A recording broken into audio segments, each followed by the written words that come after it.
Hey pilots, welcome to another exciting episode of War Robots Domination, a series of helpful gameplay tutorials designed to help highlight the tactics and strategies that I use to help tip the scales in my favorite game, War Robots. Each episode will feature a handful of battles along with helpful commentary that'll provide insight as to what I'm doing and why I'm doing it. I'm your host, Gotchure Beacons, and I've been playing this awesome game for a few years now, and I've learned a few tricks along the way that I'd love to share with y'all. You'll notice that although my hangar is fairly basic and at lower levels, I've been able to climb it up to Expert League, so I believe that you'll find my tactics will help you do more with less, which could be very helpful with today's economy in the game. I should also mention that this is my second account, so don't let my career profile stats fool you. This is actually my baby account, but it sends a great message to pilots who feel they need to chase the current meta in order to be competitive in battle, because you don't. Wise gameplay can usually overcome any fancy gimmick. A death button is a great example. It can still melt just about any build, and its heritage stems all the way back to nearly the beginning of the game. It's all about knowing when to use it and how to use it. So, without further ado, I invite you to sit back, relax, and enjoy today's episodes while I walk you through my gameplay tactics and share with you my mindset in battle. I hope you find it entertaining, helpful, and fun to watch. I think you will.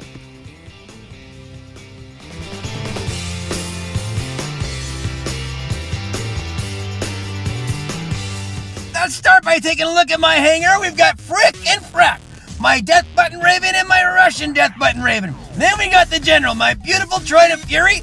Then we got Reaper, the Avenger Bulwark. And then we got Buzzkill, my Spark Scorch Mender. My bots are all level 6 and my weapons are level 9. I'm currently an Expert 2. I'm calling this episode Beacon Recon, and I'll explain that here in a second. Boy, enjoy my friends in the background and status. They're so awesome. This is their song Theta. You'll see a link to them on my description here for this battle episode, and take a listen to them. They're really cool. So I'm calling this again, this battle Beacon Recon. Now, I'm just gonna go into some of my methodology. If you've ever watched me play this game, I treat this as a chess match. I prefer domination. Domination is all about 3 and hold. It's a little tactical. It's a little chicanery. It's not all about who's got the strongest bots. That's free for all, or maybe team deathmatch. But for for domination, it's really all about strategy and tactics and posturing and positioning and things like that. And you don't have to have the most powerful bots or the best fighting skills in order to win at domination. I prove that on a regular basis. So let's look at this battle. I have taken the General over here to my little sweet spot where I can guard that beacon. My mates have done a fantastic job of going around, and we were up 4-1 on the beacons for a bit. Now we're down 3-2. And for domination, the strategy is 3 and hold. Get 3 beacons and maintain them.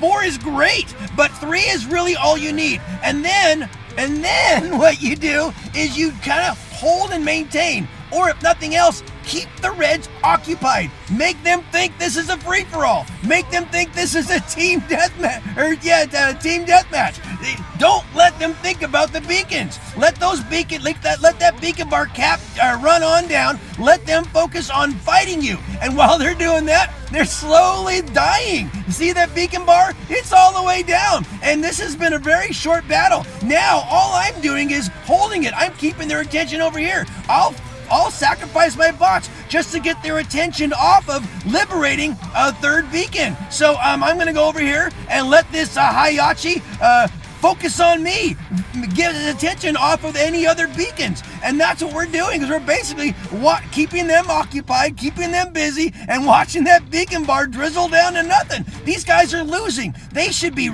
furiously trying to get that center beacon, but they're not, because what we are doing is we're keeping their attention away from that beacon, and we're just engaging them in battle. And watch that beacon bar slowly slip down into nothing. Let them do that. I'm gonna just jump out here, fire at me. Look at me. Don't go for a beacon. Just pick out at me. I don't care. Doesn't really matter, because we just got the green banner. And that's how I call this Beacon Recon. focus on the beacons. When you're playing domination, that's what it's all about. Once you got your beacon advantage, then just kind of hold them. Hey, let's look at the pilots on both sides. Hey, no slouches. These were experts and masters on both sides. These guys know the drill, but it's important that you understand the proper pacing and positioning and tactics to use when you're playing domination. It's all about the beacons. Don't worry about the damage, it'll come. So hey, a great job on both sides. Hope you see your name up here in lights. It was a fun battle. Hope you guys learned something here. If you see your name, thanks for the game. It was a whole lot of fun, a great learning battle. We're gonna title this battle Slugfest, and oh man, you are gonna see why here in a second. Enjoy my friends in the background and status as they play their awesome song November. It's got a great sound to it. So, I open up a dead city with my general, the Trident Fury. I head him on over here to the right. I climb up that little sloping berm. Hopefully one of my other mates is joining me to cap that beacon, and I'm going to sit here and guard it and basically take on any threats that come to it, and also monitor the bowl. You know, the center beacon where everyone gets all fried like a fricasseed. So I'm calling this thing Slugfest, and I'll tell you what, keep your eyes on this battle if you like to just see a lot of great gameplay. This is a bunch of masters and experts on both sides. Everyone knows the drill, and everyone is just spread in the field, punching each other out and doing some really good battles on both sides. Everyone's bringing it. I tell you what, this is a great battle to be part of. I realize that at the beginning here, I'm just kind of up here parking it and doing what I can to support. Hey, you don't got to be face to face to do battle though, and I'm doing it from a place where I can. My weapons have a 600-meter range. I can monitor that bull. These guys are usually, look at that. I can barely touch that guy. He knows exactly where to stand to keep protected, as long as his target point is guarded from me and he's in a good guarded space. Now I got to get back and guard my target point, get below, and I can peek right over the top of that. If you've got a Fury, you know how to do this. You keep your target point protected and you shoot down. Now, hey, I gotta go cap that thing, you know, not sitting around doing nothing here. So we're down 4 beacons to 1. We gotta keep the status quo. We gotta keep back. I got a Inquisitor that hopped in there with my mate and helped me get that back, but we're still down a beacon. We need to get the swing it back the other way, but we will. We were up a little bit at the beginning, now we're back down, but now it's time. We got another guy coming over here, so I gotta get that guy out of the way. I got a mate that's jumping in to help me out. Now it's a matter of getting that bull liberated. But they're going over there to the right side or left side over there, and we got a guy that's kind of sneaking around. Now that's called a distraction. What it does is it forces your mates and your resources to kind of leak over into that area here, and when you're doing that, then they're getting around to the other side. But I've got a couple of little sliver bots, easy 1-2 punch there, take those guys out.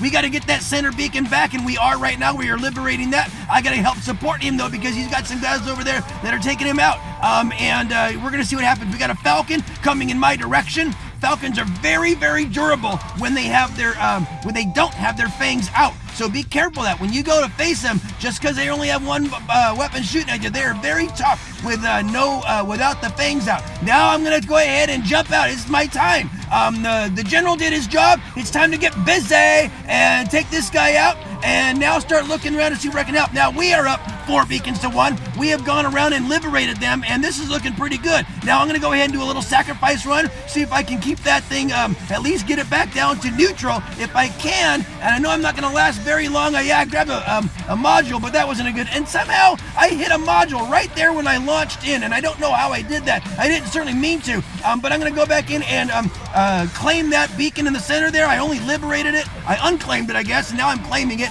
I'm going to get taken out again, and that's okay. But now we've got blue 2-1, or excuse me, 3-2, and I see that they're starting to run out of bots, and that's going to happen in a Slugfest. You know how that goes. People start running out of bots, so I'm going to go ahead and go into the center, see if I can get an angle on someone. Oh, we got someone going over there to our right spawn beacon. I dropped my shield, so when you got a bulwark and you see that you're facing a energy weapon, make sure you drop and use your physical shield. So if you see that little icon, if you see the little web there, that's the Ansel shield. You don't want that. Touch that if you want the Ansel. Have the other physical shield, the solid shield, push that if you're facing an energy weapon, and then your physical shield will go up and you'll be able to weather that one. And we got them down to nothing. That was a great victory. Woo-hoo! And we'll see what happens here. Sometimes it means that, yeah, I think they have a few pilots that kind of dropped off, but let's look at the pilots on both sides. Looks like we're going to have experts on both sides.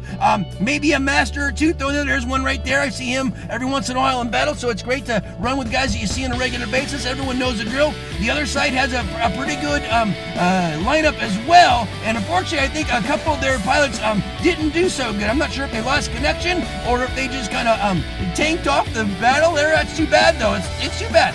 If you see your name, thanks for the game. Woohoo! What a slugfest that was. I'm gonna call this battle Ugly Win, and you're gonna see why here in a second. Enjoy my friends in the background and status as they play their awesome song War. Definitely one of my favorites. So this is Rome, as you know. I always open up with my general in most maps. You know, this game is about tactics and strategy and pacing. I talk about it all the time. You know, positioning, timing, all that stuff. You know, I like to use, treat these games like a chess match and try to find little strategies, formations, and that sort of thing to kind of plan my attack, look for weaknesses, and that sort of thing. And, in most cases, domination allows you to do that really, really well. For whatever reason, and I don't know why, I have not been able to have a very smooth battle on Rome. Maybe it's the layout, I don't know, but it just seems like the battle travels around. There's funky structures in the wrong areas, and I just can't seem to have a good game on Rome. It doesn't mean that I haven't won before. I win lots of battles on Rome. But for whatever reason, it's always a little on the ugly side. I gotta get reckless. I haven't been able to find really good sweet spots for my general like that guy there. It seems like every time I want to go to a place where I want to find a good sweet spot or a good vantage point, I just can't seem to find one. And every time I zig, I should have zagged. Every time I zagged, I should have zigged. Just like that. Frick just got taken out in 2 seconds, didn't do anything to help the team. And Frack is getting ready to follow his twin brother here soon. I just can't seem to get a handle and make much of a dent with any of my key players that I normally do. I'm going to liberate this beacon, and that's all good and all. But for whatever reason, I just can't seem to get a good pace with my mates. And that's all part of this game too. It's kind of going in packs or groups, and for whatever reason, I just haven't been able to do that. I'm taking Buzzkill out here. I'm going to try to get that guy, but he just happens to have the right, he's got a Galahad, very strong shield on those, not going to do much, so I'm going to sit here and try to get positioned properly, get out here, get over here. I realize I'm not going to liberate that guy the way it is, but if my team can jump up and take out that Galahad, maybe, there we go, use some splash weapons. Now I can go ahead and liberate and get this one turned back to blue. You know, the basics are still the basics. Keep them blue, right? And do what you can to do to keep them blue. But as far as being able to launch a decent offensive and get positioned right, I can't get the flow. Now I got 2 bulwarks boxing me in. Good luck. Good luck there, Gotcha beacons. Well, you know what? I realized that I was in over my head, so now I'm going to get over here. And I tell you what, that team's got a whole bunch of bulwarks. It seems like every time I turn around, hey, they got a bunch. I got one. Hey, I know how they work. I kind of timed that aiming right, so there I don't get a rhythm. They're getting ready to liberate that back. But luckily, we've been keeping them blue for most of the battle, and I think we're probably still going to take this one. But definitely not my most stellar performance in a battle. But it does show that as long as you just kind of keep at it, and you got a team that's also working at it, you probably are still going to eke out a win, even though. And let's see if we're going to. Yeah, there we go. There's the victory. And that was kind of an ugly win, but we got the win. Hey, all wins are beautiful, right? Even the ugly ones. So there you go. Hey, let's look at the team on both sides. Here's another bit of part of the ugliness. We were out a player. They were out a player. Yes, we kind of had one that made a little bit of stuff, but then he popped out. Those guys from Peru. You guys know what you do. We all know what you do. I wish you'd do this in FFA. That way, free-for-all. That way we wouldn't be penalized from it. But anyway, it looks like they had one as well. So it was 5-on-5. It was a good battle. Everyone played hard. It was a good effort on both sides. Hey, if you see your name, thanks for the game. Had a lot of fun. Hope you learned something there. I always like to do a little skirmish fun on Friday, so here you go. I added to the end of my little episodes here on Friday, so hope you enjoy this one. This week's skirmish is going to be a little bit of fun. It's going to always be a little bit of, I don't know what I'm going to get, so this is a team death match. This week's hanger, you're going to have a Halo Corona Ares, a Corona Ember Mercury, a Trident Falcon, a Gus Pursuer, and a Tulumba Spectre. Enjoy my friends in the background and status as they play their epic song War. And here we go. So, the thing about the skirmishes every week is you're going to pretty much get what they give you. You don't know what you're playing with, and you're going to get whatever mode you're in. So it's really all kind of random.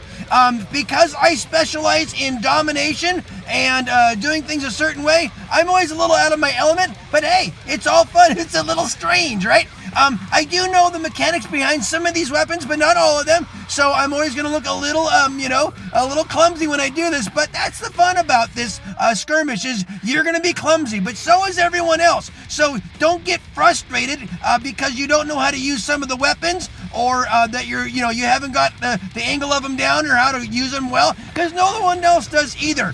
There's going to be some masters in here. There's going to be some bronzes in here and a little bit of everything. But this is just for a little bit of Friday fun. So, hey, have fun with it.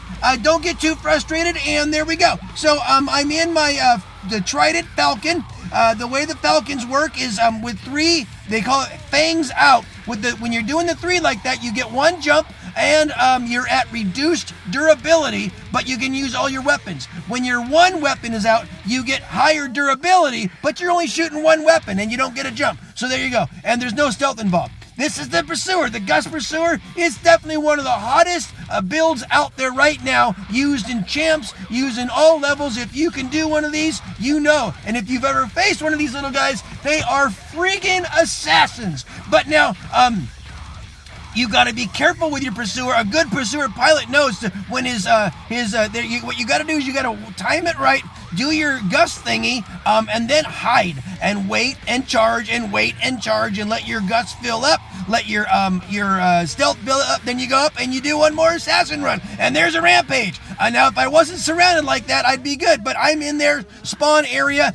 Not a good place to be standing. I don't do team deathmatch very much, so I don't know really well where those spawn points are, and sometimes I find myself really standing in the wrong area. But that was a good rampage. So now I'm in the Mercury. This is a Halo or Corona Ember Mercury, so you can freeze them up and then drop in front of them. So the other guy had the same idea. I don't know how that drop thing works, but I think I just took myself out and that guy out. And there you go. So now I'm in Ares. Ares has Coronas and Halos. They kind of lock down your thing, and then with Ares, when you use his ability, he's going to absorb any energy that's shooting at you. I try to time it so it's better effective. I don't just whip it out. I wait until someone's shooting at you. If they're not shooting at you, the ability is doing you no good. Right now, it looks like we're taking a pretty healthy advantage over the Reds right now. I am going to wait. I'm hoping this is a Spectre. I think he's going to jump and fire at me, and if he does, then I'll do my ability. If he doesn't, I'll just shoot at him. I whipped it out anyhow because I figured he'd be facing me. That was a poorly timed ability use,